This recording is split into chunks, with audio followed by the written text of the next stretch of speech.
गुवाहाटी नोगोरमानि सिङाव थानाय GB क्रिएशननि बेनाराव दिहुनजानो गोनां बोसोन बर' सावथुननि टीजारखौ मैया अफिसियेल इउट्यूबाव हगारनाय जायो।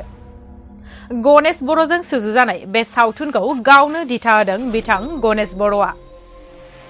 सावथुन सेबखांगिरि भदा केरकाटारिनि सेबखांनाय आरो मेकआपमेन फिजुमनि शर्मा आरो हिमानी नार्जारिनि देलायहोनायाव बे सावथुनाव गुबै फावगिरि महरै फाव खालामदों ओम प्रकाश केरकाटारि आरो प्रियंका लाहारिया।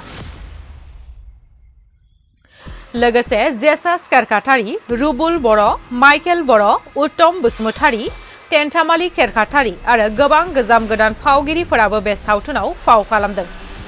बे सावथुननि VFX आरो एक्शननि दिथाखौ होदों बिजु दैमारी आरो जितुमनि सूत्रधर बिथांमोना। मख'जाथावदि दोंसे मेथाइनिल' शुटिं आद्रा थाबावनाय बे सावथुनखौ बोहैथि बोसोरनिनो सेप्तेम्बर दानाव दिहुननाय जागोन होननानै फावखुंगुर जेसास केरकाटारिया खौरांगिरिफोरनि सिगाङाव फोरमायथियो। लोगोसे सावथुना रायजो राजानि अनसायनाय मोनगोन होननानै मिजिंथिहरो।